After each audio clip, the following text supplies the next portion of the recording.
적당히 좋아하면 덕후가 아니다. 적당 덕후. 안녕하세요. 여러분의 아재 덕후 공PD입니다. 인간이 술을 마시기 시작한 건 생각보다 오래되었다고 합니다. 고고학적 증거, 과학적 증거는 기원전 7000년 이전입니다. 지금으로부터 무려 9000년 전에도 인류는 술을 담가 마셨다는 이야기입니다. 인류의 오랜 역사를 생각해 보면요, 호모사피엔스는 적어도 수만 년 이전부터 전 세계로 퍼져나갔습니다. 아마도 호모사피엔스는 자연에서 자연적으로 발효된 술을 발견하고 마셨을 겁니다. 우리 인류가 술을 직접 담그는 건 분명 문명이 시작되고 이후였을 겁니다. 포도 같은 과실을 재배할 기술과 여유가 있어야 하니까요. 술을 담그는 동안 먹고 살 걱정을 하지 않아도 될 정도의 식량과 그보다 더 중요한 평화가 강물처럼 흐르는 나날이 이어져야 했겠죠. 술은 문명이고 역사 그 자체입니다. 인류의 자부심이며 문명 진보의 큰 결과물입니다. 하지만 지나친 음주는 건강을 해치죠. 이것도 잊으면 곤란합니다. 적당 덕후 우리술 익스프레스, 지금 출발합니다.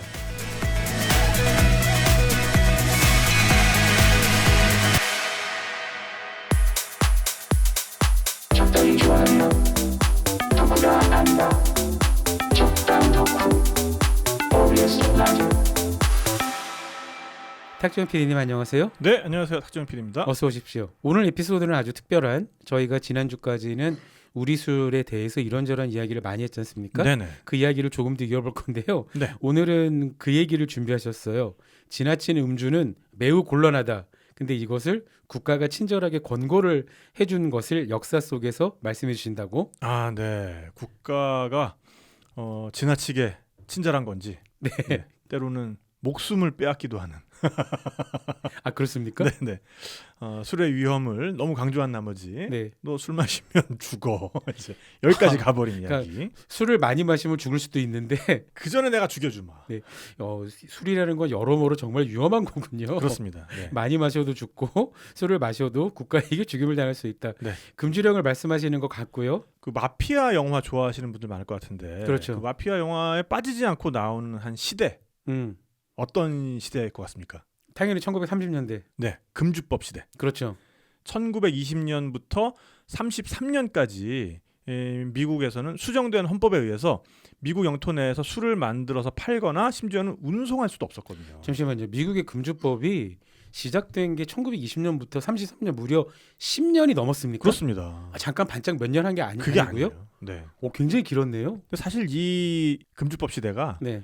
굉장히 많은 부작용도 나왔고, 네. 굉장히 많은 그 파생물도 나왔습니다. 그렇죠. 일단 마피아가 기업형 조폭이 되는 아주 큰 역할을 해주셨고, 그러니까 이를테면 지금의 그 멕시코 갱단들 있잖아요. 네네. 지금은 이제 마약을 미국으로 수출해서 밀반입이겠죠. 수출이라기보다는 마약을 미국으로 밀반입해서 중간 거래. 잘 나가고 있는 네. 그 멕시코 중개상인? 마피아들도 이때 사실은 네. 미국으로 술을 밀수하면서 시작한 거예요. 그렇군요. 그렇습니다. 그리고 음. 뭐 캐나다 같은 경우도, 그러니까 미국 마피아들, 사실 이제 뉴욕의 마피아들은 캐나다로부터 그 오데호를 건너가지고 카누 같은 걸로 그렇죠. 술을 밀반입을 했었거든요. 그걸로 또 자금줄을 만들기도 했었고. 그렇죠. 사실 오데오 가보신 분들은 알겠지만 그거 호수 전체를 둘러서 뭐 검문을 한다, 불가능합니다. 네네네. 너무 넓어요.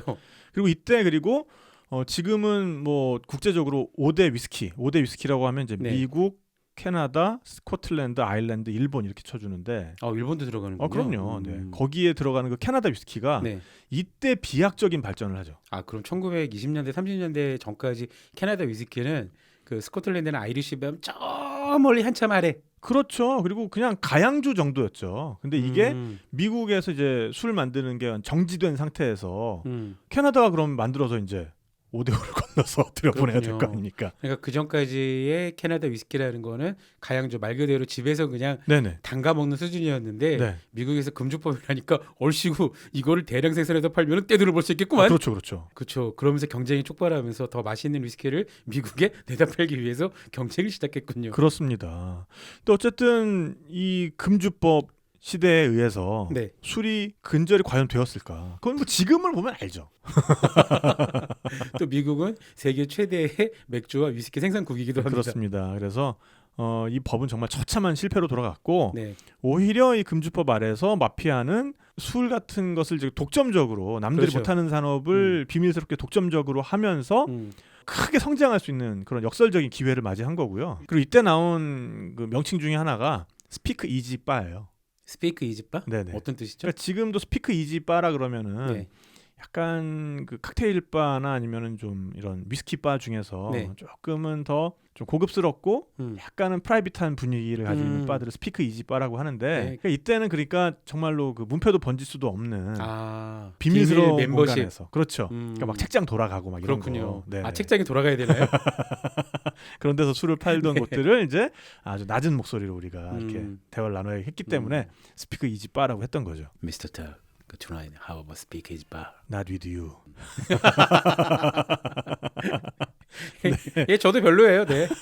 감사하고요. 예, 거절 감사드리고요. 자, 그래서 사람들은 어쨌든 이렇게 금지된 거에 대해서 훨씬 더 큰 쾌락을 느끼게 되기 마련인데요. 그렇죠. 오히려 누가 금지시키면 더 하고 싶잖아요. 그럼요. 그게 사람의 인간의 본성입니다. 네. 더군다나 술이라는 게 우리한테는 즐거움이라는 본능과 아주 직접적으로 연결되는 음료잖아요. 그렇죠. 그러니까 태고적부터 우리 곁에 있었는데 이것을 뭐 그냥 뭐 머리로 금방 생각해낸 몇 가지 논리로 하루아침에 없애려 하는 거는 그러니까요. 정말 말이 안 된다는 얘기죠. 그렇죠. 네. 자, 근데 우리 역사에도 비슷한 시기가 비슷하다고요? 존재를 합니다. 우리 역사에도 가끔 가다가 흉년이 들었을 때, 나라의 대기근이 들었을 때, 네.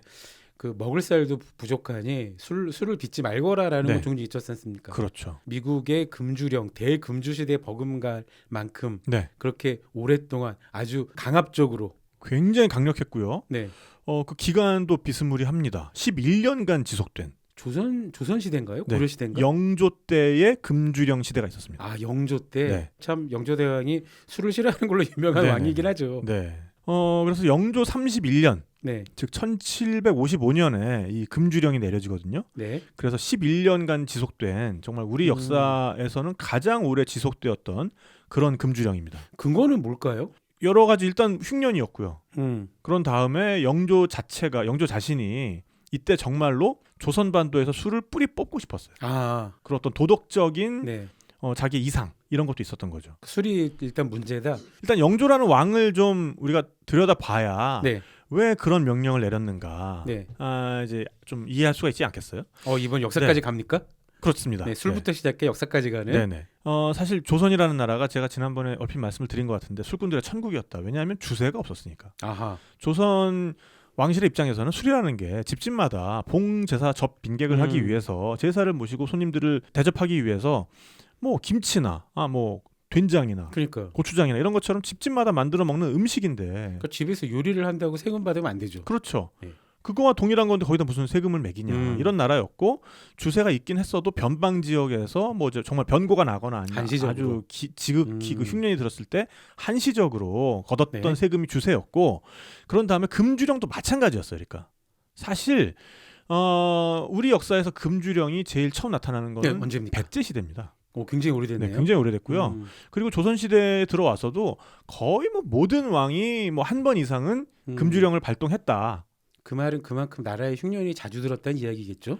요즘은 이제 정치인들이 뭐 하면은 뭐 이제 재난 상황에서 뭐 어디 방문하고 이러면 또 쇼하고 있네 뭐 이제 약간 이러잖아요. 네. 그러니까 정치인들도 좀 억울할 게 그럼 또 안 간다면 야 거기도 안 가보고 뭐 그치. 하는 거냐 또 이렇게 욕하고 가면은 야 도움도 안 되는데 가가지고 왜 방해만 하고 그래 뭐 이제 이러니까는 그게 참 애매한데. 그러니까 가서 방해를 하지 말고 실제적으로 도움을 주고 오면 되는데 그렇죠, 네네. 왜 그걸 안 하셔서 그 정치인들 그 선거 앞두고 시장 가가지고 그 어묵 먹는 것처럼 네, 떡볶이 어묵 먹방 하는 것처럼 뭐 왕실 입장에서는 이제 흉년이 들었다. 그러면은 일단 그 사회 기강을 한번 자연재해 디폴트군요. 네네네. 그게 일단 환기시키고 그다음에 왕실부터 굉장히 조심하고 있다.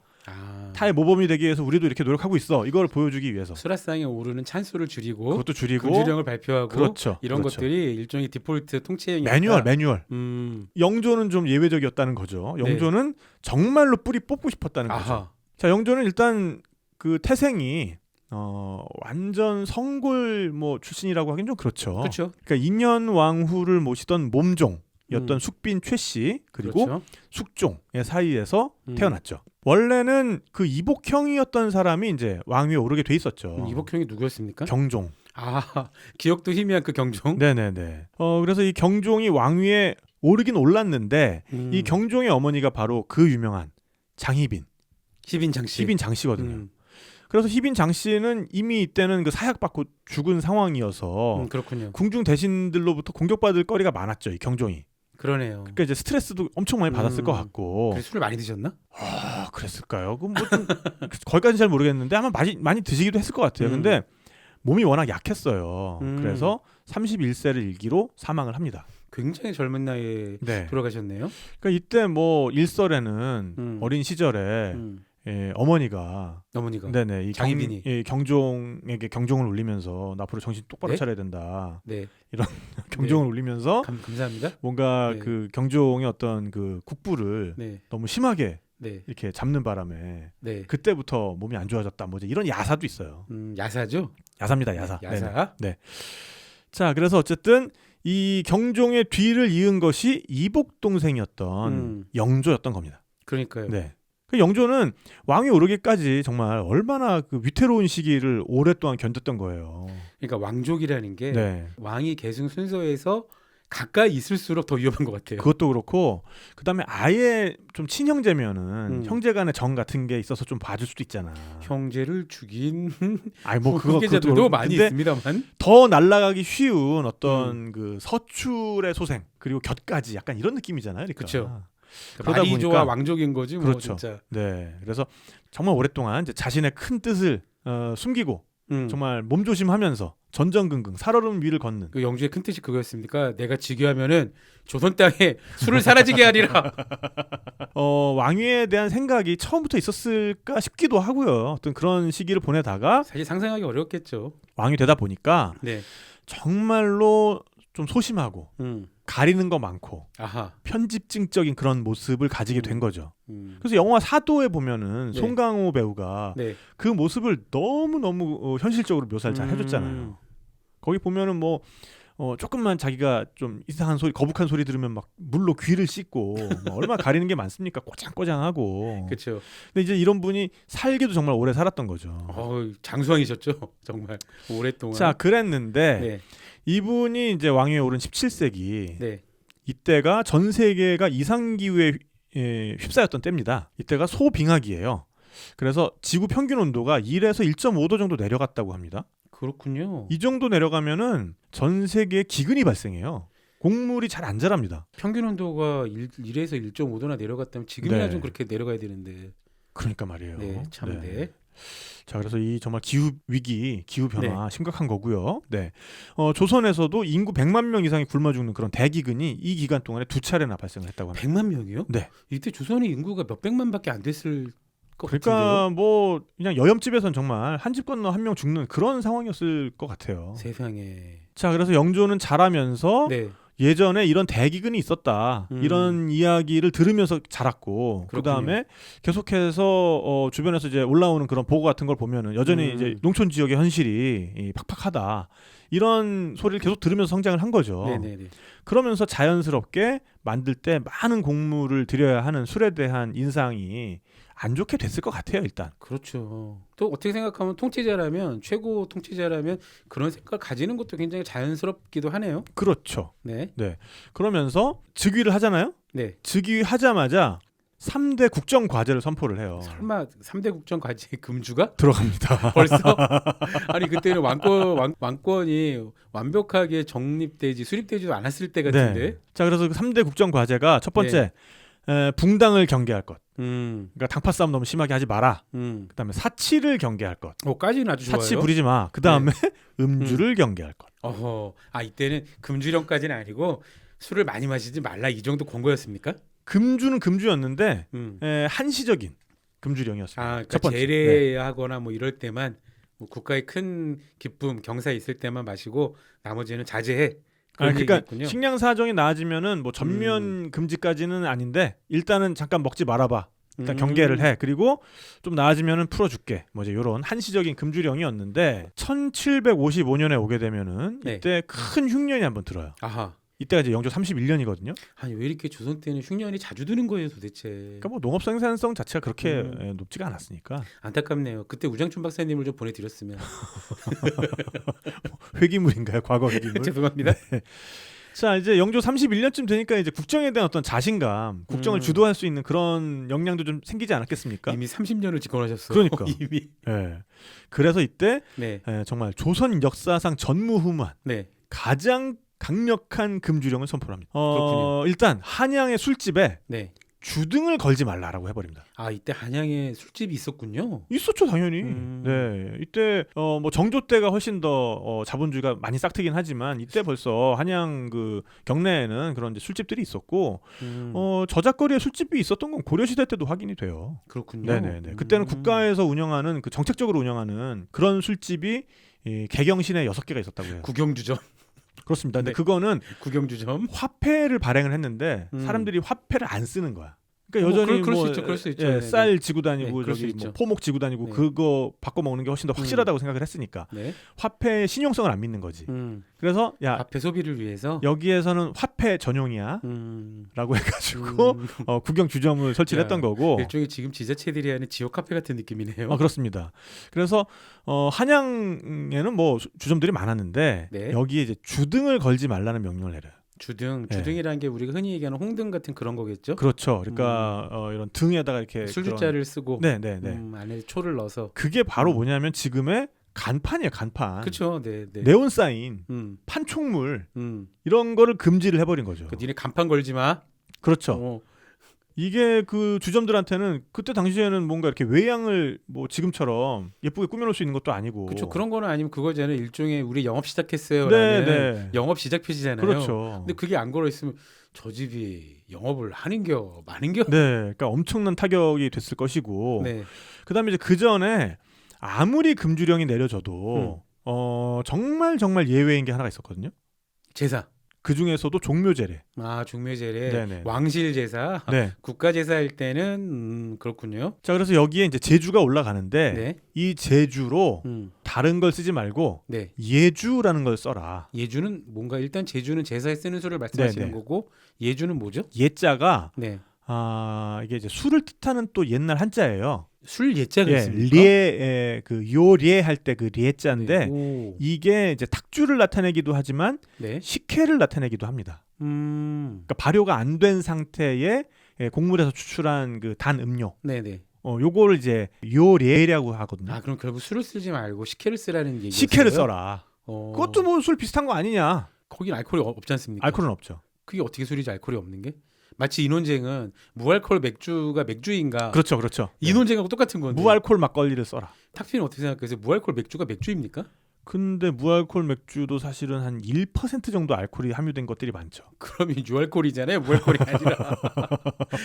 무알코올 맥주에 죄송합니다. 딴 얘기 잠깐만 할게요. 네네네. 무알코올 맥주의 법적 기준이 있습니까? 알코올 몇 % 이하가 무알코올이라고 할 수 있다. 아마 1%가 기준인 걸로 알고 있어요. 네, 그러니까 우리나라에서는 1도까지가 기준입니다. 그러니까 주세법상 기준이 그래요. 그러니까 그러면은 무알코올 맥주를 먹고 운전하면 큰일 나겠네요. 무알콜 맥주도 많이 드시면 그러니까요. 좀 핑 돌 수도 있죠. 뭐, 여러분, 네. 청소년, 미성년의 음주는 법으로 강력하게 금지되어 있고요. 무알코올 맥주도 미성년이 드시면 안 됩니다. 미성년 설탕 안 들어간 콜라 있죠? 그거 드세요. 네. 자, 그래서 이 정도로 네. 강력한 어떤 솔선수범을 한다 우리가 이런 네네. 거 보여주고 싶었던 거죠. 그래서 이로부터 3년 후에 자기가 네. 자기 입장을 정당화하는 그런 포고문을 발표를 하는데요. 여기서 뭐라 3년 후에 그랬냐면 심지어 또 네. 나름 또 기쁘셔서 네네네. 한 말씀 하셨구나. 만약 표적이 없으면 활 쏘는 사람이 없을 것이고 아하. 지름길이 없으면 다니는 사람이 없을 것이다. 음흠. 만일 술 빚는 사람이 없으면 어디에서 마실 술을 구하겠는가. 음흠. 나라의 흥망이 아하. 오직 금주가 실행되느냐 아니냐에 달려 있다라고 말씀을 하신 거죠. 이런 포고문을 발표하시는 거 보니까 사람들이 몰래 술을 담가 먹었나 봐요 또. 그렇죠. 그러니까 이런 포고문을 발표했다는 것 자체가 네. 얼마나 이 금주법이 안 지켜지고 있었는가. 그러니까요. 그래서 처벌을 더욱 강화합니다. 아하. 금주령을 이제 어겼다? 네. 섬으로 유배를 보내버려요. 섬으로. 네. 세상에. 그리고 만일에 이 사람이 네. 선비다. 네. 그러면은 유생명부에서 파버려요. 그 주자의 나라 조선에서 유생명부에서 제적하는 거는 말 그대로 신분을 박탈하는 거 아닙니까? 그렇죠. 그러니까 과거 시험에 응시할 수 있는 그러니까요. 응시 자격을 박탈하는 거죠. 세상에. 그리고 이 야. 사람이 네. 출신이 중인 내지는 서얼이다. 그러니까 네네. 서자 출신이다. 그러면 수군으로 입대를 시켜버려. 강제 입대. 야, 이게 그 밀리터리 덕후들 사이에서는 오래된 떡밥인데요. 네. 지금까지 역사상 전 세계 수많은 군종, 군대와 군종이 있을 거 아닙니까? 그 군종 중 가장 힘든 군종은 무엇이었을까? PD는 어떻게 생각하세요? 역사상 동서고금을 막론하고 네. 가장 힘든 군대의 군종. 해군, 수군. 네, 일단 조선의 수군 네. 중에서도 조선의 수군 중에서도 네. 격군. 격군이죠. 네. 그리고 거기에 맞먹는 군종이 있어요. 생각해 보십시오. 거기에 맞먹는 네. 군종. 역시 해군이긴 해요. 고대 그리스나 로마 시대의 노자비. 그러니까 노자비. 그러니까 네. 격군 자체가 노자비잖아요. 그렇죠. 네네. 예, 똑같은 격군인 거죠. 네네네. 이게 왜 힘드냐면은요. 우리 조선 시대의 격군은 똑같은 수군이잖아요. 그런데 손이 모자라면 갑판으로 올라와서 전투를 수행합니다. 그리고 이제 한국에 돌아오면은 배를 정비해야 되죠. 그다음 어디로 가죠? 둔전으로 가야죠. 또 저 밭도 매야 돼. 예, 밭도 메고 그리고 대장간도 가고. 그렇기 때문에 정말 불쌍한 군종이다. 정말 짜증난다. 근데 그런 군종으로 술을 마시며 보냈다고요? 그렇습니다. 네. 그리고 이제 서민과 천민은 노비로 삼아버렸대요. 세상에. 네. 아니 이건 너무하잖아요. 술을 마셨다고 세상에 사람을 노비로 만드는 건 관노로 삼았을까요?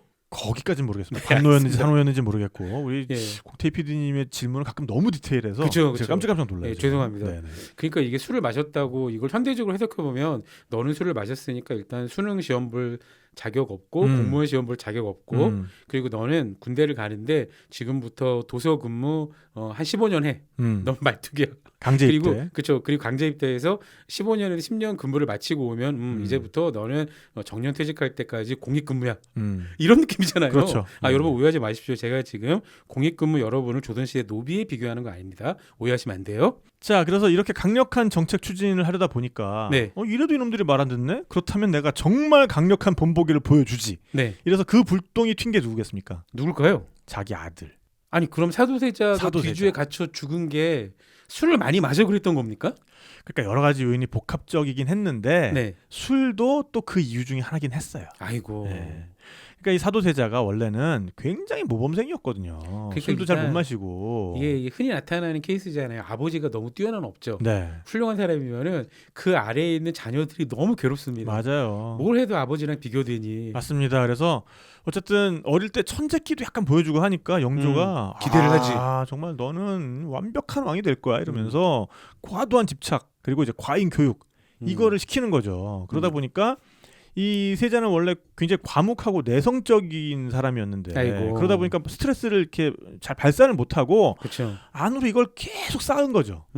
그러다 보니까 어느 순간 이상 행동을 하기 시작한 거죠. 아이고 불쌍하다. 영조가 어느 날 세자의 근황을 보기 위해서 네. 그 동궁전에 들렸는데 이 사도세자가 공부를 세수도 제대로 하지 않고 아니 그 의관을 정제하고 글을 읽고 있던 것이 아니라 네. 네. 옷도 제대로 입지 않은 네. 그런 모습을 보이니까 영조가 보면서.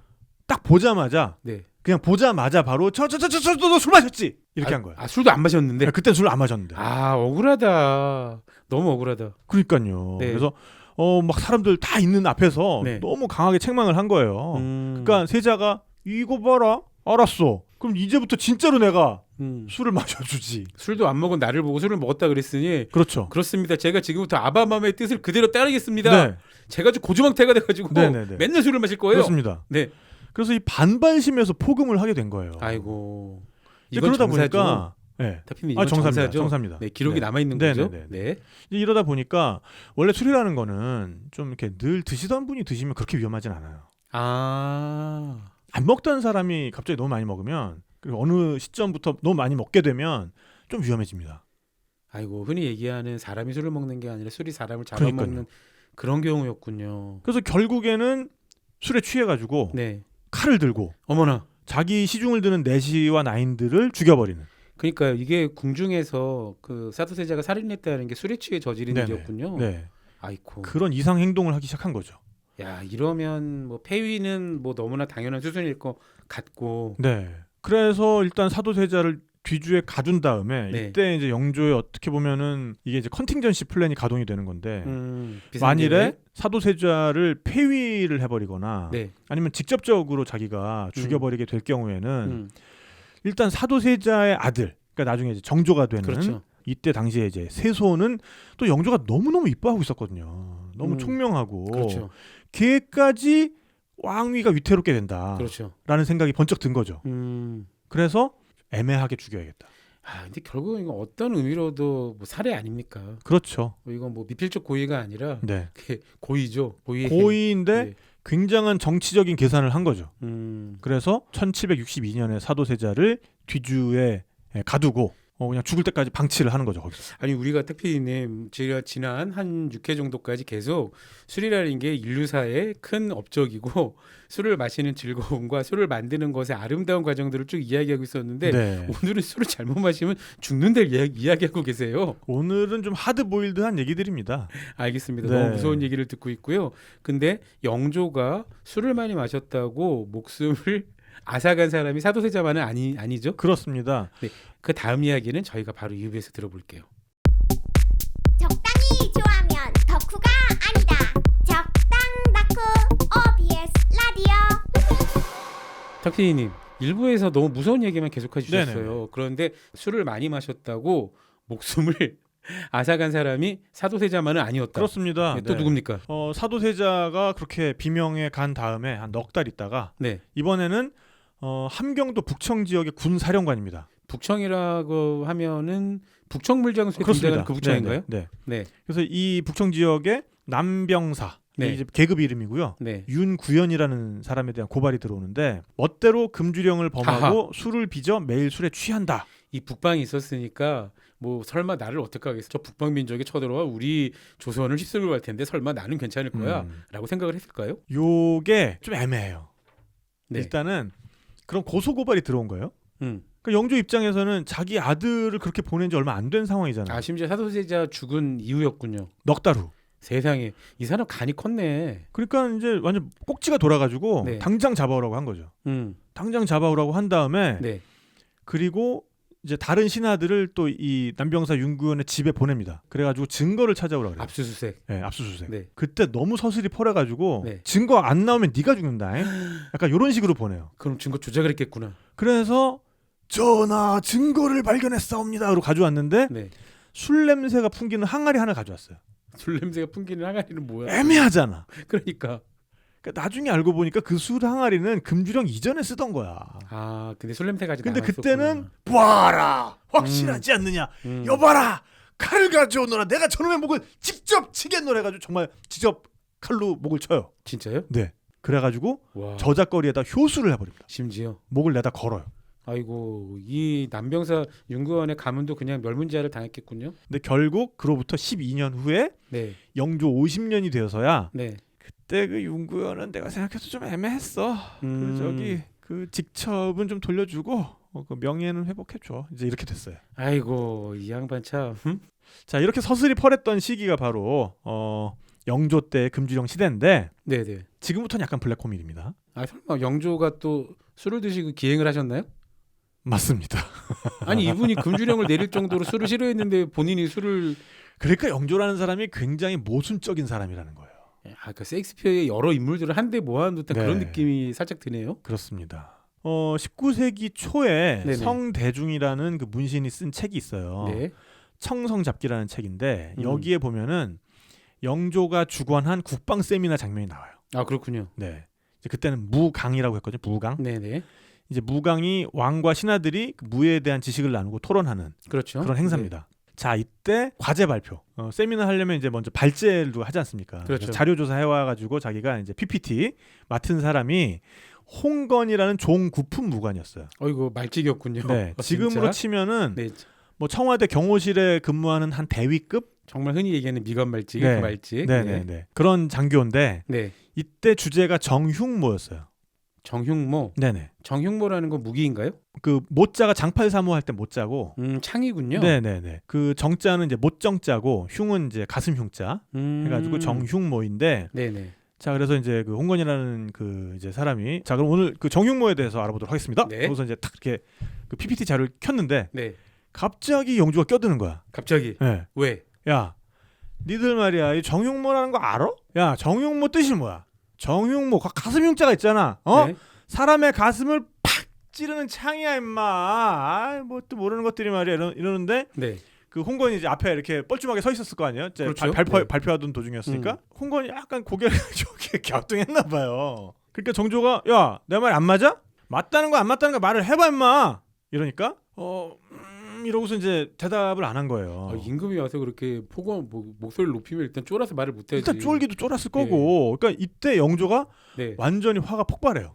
야, 그런 것도 모르는 놈이 오늘 뭐 무강에 와가지고 뭐 이거 과제 발표를 해? 저거 큰일 날 놈이야. 야, 병조판서. 네. 저놈에게 곤장 쳐. 저거 안 되겠어.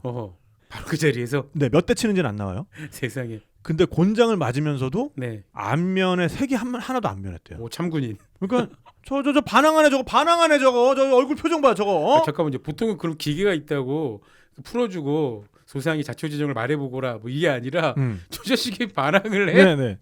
이 곤장으로 그칠 일이 아니야 이거. 내가 직접 신문해서 신문해서 반항이야. 반항하면 내가 죽여버릴 거야. 내가 이런 거야 이제. 저 설마 지금 송강호 배우 그냥 넘어가요. 네, 알겠습니다. 디테일하게 들어가지 마시고. 네. 네. 자, 그래서 주변 사람들의 안색이 이제 새파랗게 질린 가운데 비로소 홍건이라는 사람이 꿇어 엎드려서 이야기를 하기 시작하는 거죠. 네, 무슨 이야기일까요? 용사는 죽음을 두려워하지 않는다 했으니 참군인. 제가 감히 목숨을 아끼겠습니까? 다만 전하의 말씀이 제가 평소 알던 것과 달라 즉시 대답을 못하고 제 나름 생각을 정리하다 보니 네. 답이 늦었나이다. 그러면서 이제 쫙 설명을 하는 거예요. 저 약간 알 것 같아요. 이게 밀리터리 덕후들은 직감할 수 있을 텐데 이게 사람을 찌르는 게 아니라 그러니까 서양식의 파이크 땅에 박아놓고 다가오는 기병들을 상대하기 위한 그런 창이었군요. 이 정흉모가 바리케이드예요. 그러니까 나무를 이렇게 X자로 얽어가지고 쫙 늘어놓으면은 기병의 돌격을 저지할 수 있잖아요. 그렇죠. 그러니까 일종의 서양식 파이크. 그렇죠. 그 형태. 네네네. 그래서 자기가 발표 자료로 삼은 그 책에 몇 페이지에 보면은 그 주석이 나와 있습니다. 라고 이제 홍건이 얘기를 하는 거예요. 임금이 다른 얘기를 하니 차마 이거를 얘기하기도 그렇고 그러니까 총사령관이 슈프림 리더가 나한테 그런 얘기를 하는데 아니 저 전하 사실은 이것이 하는 것도 불충이고 하니 그냥 차라리 매를 맞았군요. 그러니까 웬만하면은 이 말 안 하고 그냥 뭐 그렇습니다 하고 넘어가려 했는데 이제 죽일라 그러니까. 근데 이 정도면 큰 상을 내려줘야 되지 않나요? 그러니까 갑자기 안면을 싹 바꿔요 영조가. 거 봐, 내가 뭘 했어? 180대가 또 이런 게 참군인이야. 너희들 진짜 얘한테 배워야 돼. 얼마 자기 그 직무에 정통하고 기계가 있고. 영조가 도대체 지금까지 술을 얼마나 드신 겁니까? 이 정도면 거의 뭐 블랙아웃 아니에요? 기억 못하는 거 아닌가? 그러면서 영조가 이조 판서. 야, 이런 친구를 우리가 지방관으로 보내야 되는 거야. 그 지방에 지금 자리 비어 있는 거 어디야? 빨리 얘기해. 잠깐만 지금 좀 구품이었는데 네네네. 미간 말찍이었는데 갑자기 지방 수령 자리를 준다고. 그래서 그때 갑자기 계급을 선해다니게 막 뛰어 올려 준다고. 지금 그 한산 소곡주 나오는 그쪽 지역 거기가 서천이에요. 서천. 충남 서천 말씀하시는 건가요? 네. 서천의 군수가 공석입니다. 야 빨리 보내. 거기로 빨리 보내. 아니 몇 단계 점프를 시켜주는 거야 이게? 원래 직책은 이제 종 9품이잖아요. 네. 이때 군수로 갔잖아요. 네.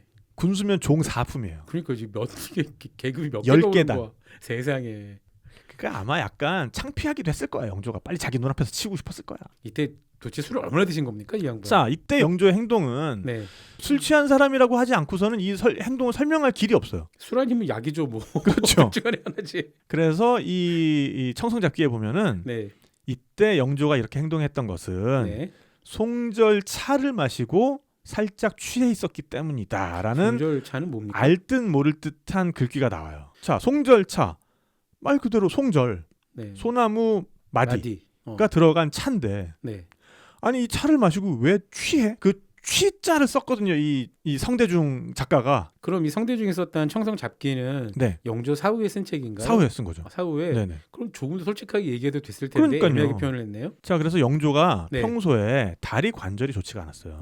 또 오래 사셨고요. 그래서 이 다리 관절에 좋았던 게 바로 소나무 가지를 이용해서 만드는 송절차였는데 이 송절차라는 게 이때 당시의 영조의 모습을 보면 이 송절차의 정체는 사실 송절주가 아니었는가. 송절주요? 송절주라는 게 우리 문헌에 정말 자주 나오는 술 중에 하나예요. 그렇군요. 약용 약주 중에 하나고. 야, 제가 정말 탁피디님과 우리술 익스프레스를 진행하다가 깊이 뼈저리게 반성하는 건데 정말 저는 우리술에 대한 이해가 너무너무 없었다. 저 죄송합니다. 솔직히 고백할게요. 송절주라는 것도 처음 들어봅니다. 네. 이게 보면은 그 식물성 재료의 약 성분을 끌어낼 때 네. 뭐 이제 물에 넣고 이제 삶는 방법도 있지만 네. 알코올이라는 것이 좋은 굉장히 추출제죠. 좋은 그 용해제 추출제잖아요. 그렇죠. 그래서 알코올에 넣어서 그 약용 성분을 추출해내는 게 뭐 지금이야 훨씬 더 좋은 약이 많았겠지만 과거에는 굉장히 나름 그렇죠. 그 효율적인 방법이었던 거거든요. 네. 이 송절주는요. 지금 서울시 무형문화재예요. 오, 심지어. 네, 그래서 소나무의 어린 가지를 삶아서 우려낸 물로 빚는 약용 약주고요. 요거를 오래 복용하게 되면은 네.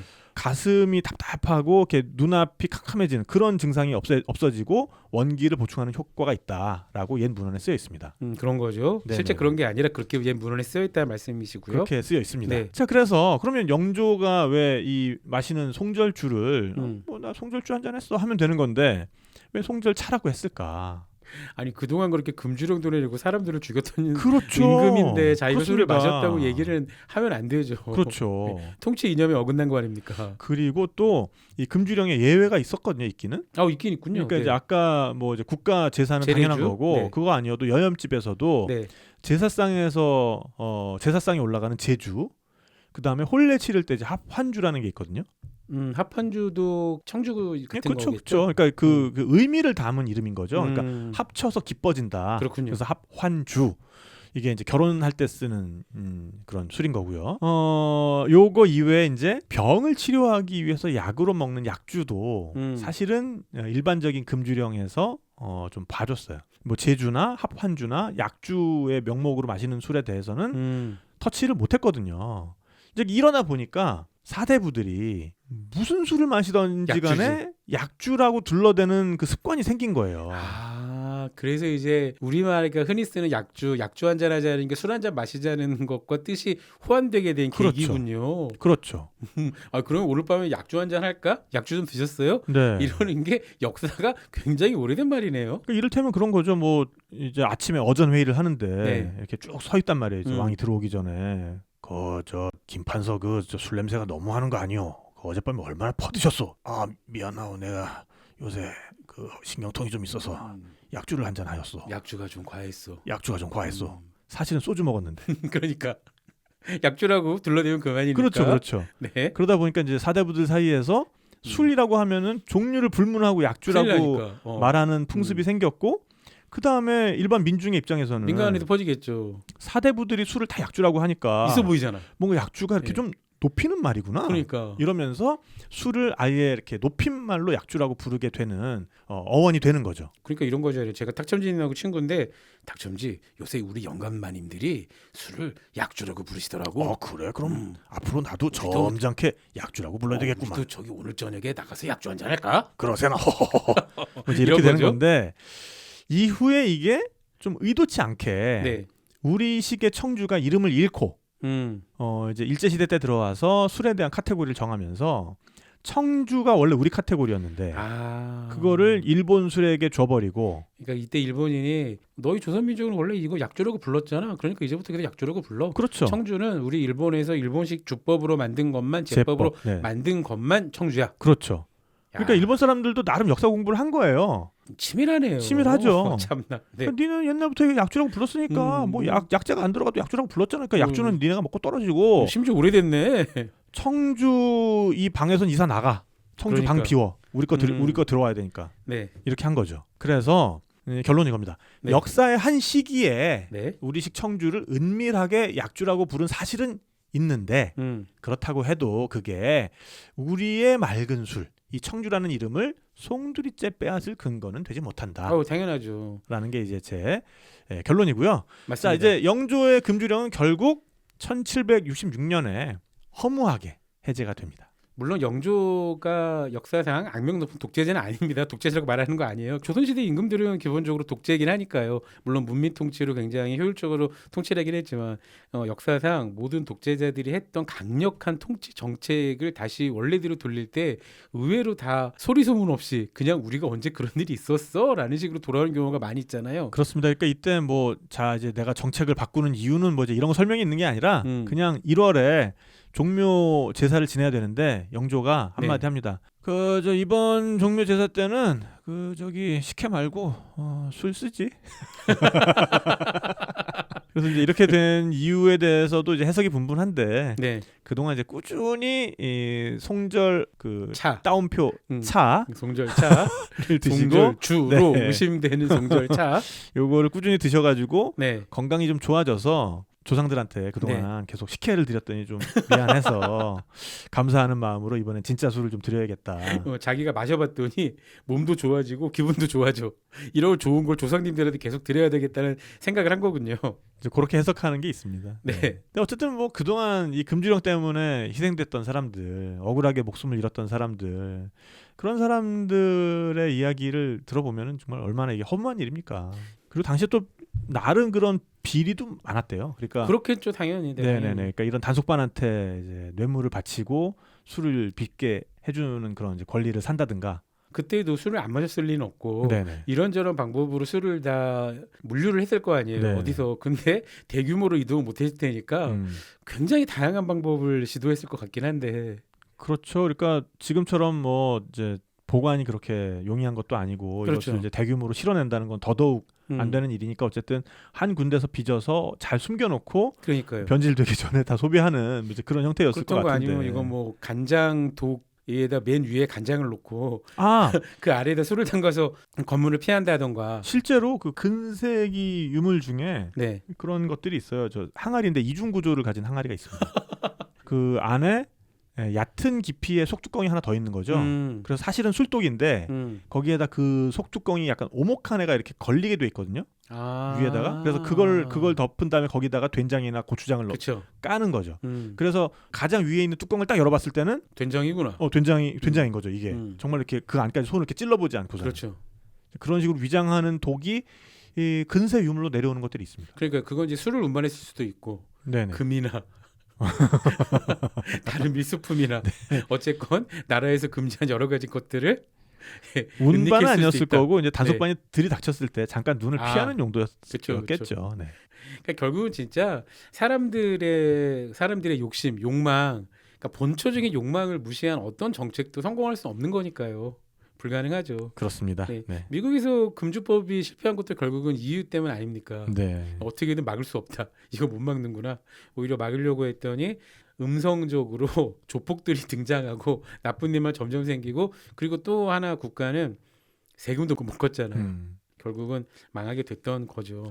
그래서 그 영조시대 금주령을 기록했던 사관이 맨 마지막으로 적은 아주 덤덤한 한마디가 있는데요. 네네. 주상은 주등 켜는 것을 금지했지만 끝내 금할 수 없었다라고 이제 끝납니다. 이게. 아 주등은 그 주막 네네네. 식당들의 네온 사인. 술을 판다는 영업 네네. 영업 개시 네. 예, 그것을 금지했지만 네. 끝내 금할 수 없었다. 이 사관도 좀 그 영조가 마음에 안 들었나 보다. 뭔가 좀 많이 맺혔나 보네요.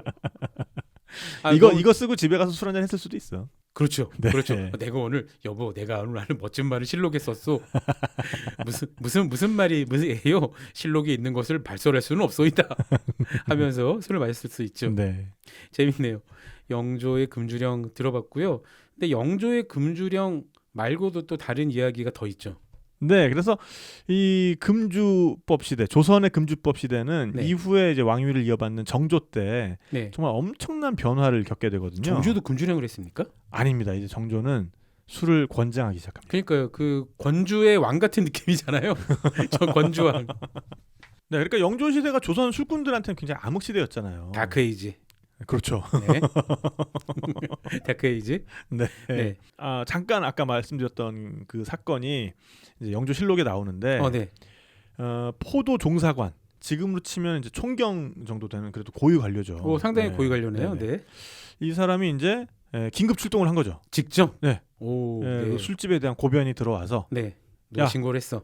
저기 승합차 대기시켜. 저기 기동 순찰 때 저기 5분 대기죠. 대기시켜. 기동대 기수대 기동대 가자. 출동. 해가지고 술집 주인을 아주 심하게 때린 다음에 잡아왔는데 네. 이 술집 주인이 이제 너 이거 술 저 같이 나눠 마신 놈들 누구야? 너 어디서 술 떼왔어? 이거 다 풀어 했는데 이 사람이 이제 좀 버티다가 네. 절도범을 다스릴 때 쓰는 형벌을 받은 뒤에 죽었대요. 그게 뭐죠?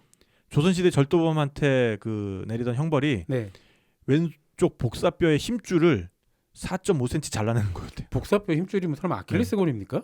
그렇겠죠? 그래서 이러고 나서 이제 뒤에 처치가 제대로 안 됐으니까 이제 죽은 거죠. 과다출혈로 쇼크사 했겠구나. 그래서 이에 충격받은 술집 네. 주인의 70살 부친 네. 그리고 90살 할머니 네. 슬퍼하다가 모두 사망. 미치겠다. 한 번에 3대가 목숨을 잃었잖아요. 세상에. 그래서 이 포도 정사관 역시 네. 일처리 잘못한 죄로 이제 파직. 야, 이거 파직 정도로 끝날 일은 아닌 것 같긴 한데. 네. 자, 이러던 시대였는데 네. 정조가 즉위하면서 네. 정말 이제 술꾼들한테는 훈풍이 불어오죠. 그렇죠. 영조는 그러니까 굉장히 이상주의적인 사람이었잖아요.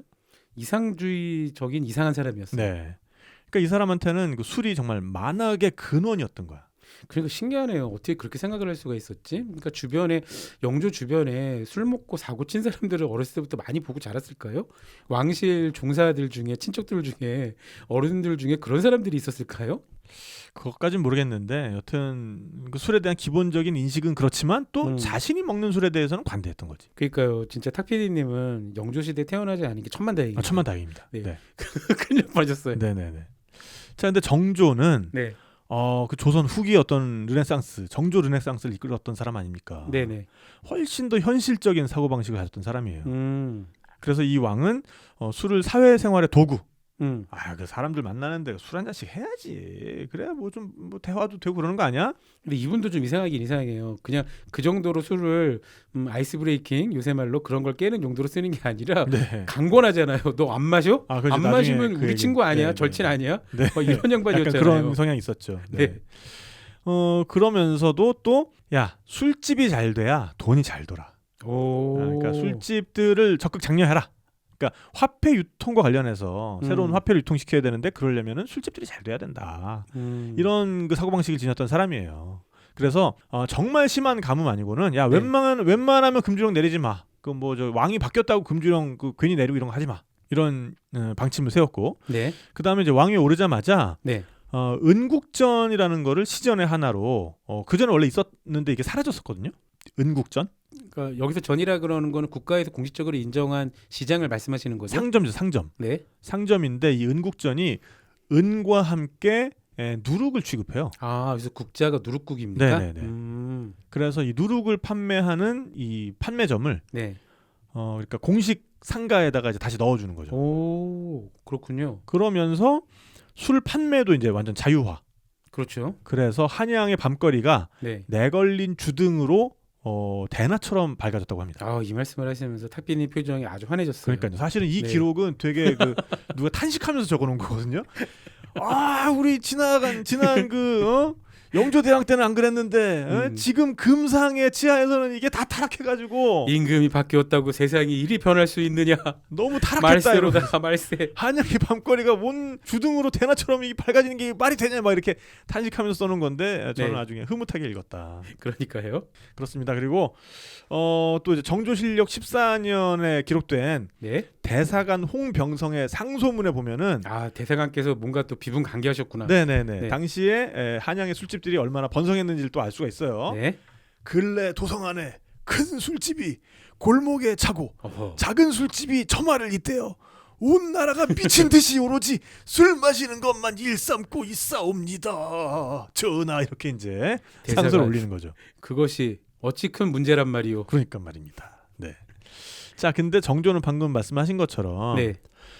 굉장히 술을 좋아하는 사람이었어요. 너무 사랑하셨죠. 저는 정말 그 정조와 함께 한번 술잔을 기울일 수 있었으면 얼마나 재밌었을까라는 상상을 가끔 하는데 네. 정조가 직접 쓴 자신의 문집이 있습니다.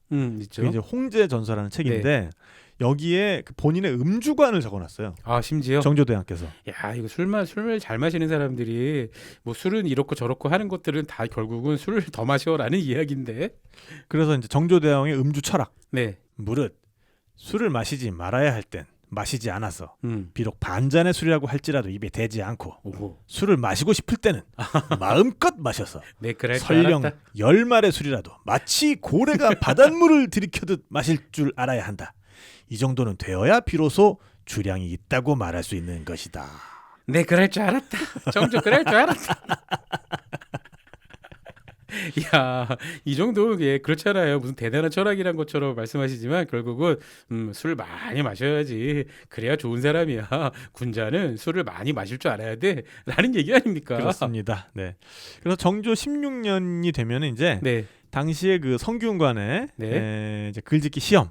당시에 그렇죠. 이제 그 관원이 되기 위해서는 일단 문학을 잘해야 되지 않았습니까? 그렇죠. 네, 그래서 그 시험에 합격한 유생들을 쫙 불러놓고 술과 음식을 내려주면서 이제 이렇게 얘기합니다. 네. 자, 이제부터 너희는 서로 싸워서 죽여라. 이게 아니라 갑자기 배틀로얄을 그게 아니라 네. 옛 사람의 말로 술에 취하게 해서 그의 덕을 살펴본다 했어. 임자들은 모름지기 취하지 않으면 돌아가지 않는다는 뜻으로 생각하고 마음껏 마시게나. 학생들에게. 네네. 그래서 이날 결국 네. 유생 하나가 네. 임금 앞에서 아주 그냥 대자로 뻗는 일이 일어났다고 합니다. 야, 조선시대 유생들도 기회가 있었네요. 아무리 임금 앞이라고 뭐 마시라는데 나는 술 먹고 기절할 때까지 먹을 거야? 라는 거 아니에요. 아니 주상 전하께서 그렇게 하명을 하셨으니 지켜야지 이러면서. 아니 주사에서 네네. 술을 많이 마시라 그랬지 술 먹고 기절하라는 얘기는 안 했잖아요. 그러니까요. 세상에. 네. 그러니까 그 취하지 않으면 돌아가지 않는 게 아니라 취했는데 돌아가지 못했네요, 이분은. 그러니까요. 네. 근데 이러면은 정조대왕은 되게 기꺼워했어요. 그러니까. 되게 좋아했어요. 야, 이것도 할아버지에 대한 반발일까요? 그런 것도 있었을 것 같아. 아무튼 재밌습니다. 근데 그럼에도 불구하고 정조대왕 정책, 영정조 시대가 네. 조선의 르네상스였고, 그럼요. 네, 여러 가지로 부흥하던 계기였으니까요. 네. 너무 재미있는 정조대왕 이야기는 저희가 내일 이 시간에 계속 이어봐야 될 것 같습니다. 아 그렇습니까? 네. 네. 시간이 벌써 이렇게 됐네요. 2부가 지금 네. 끝났고요. 네네. 여러분은 지금 OBS 라디오 적당덕후를 듣고 계시고요. 저희는 내일 이 시간에 다시 만나겠습니다. 이 콘텐츠의 목적은요. 과도한 음주는 건강에 나쁘다는 말씀을 드리는 겁니다. 특히 미성년의 음주는 법으로 엄격히 금지되어 있어요. 여러분, 내일 봬요.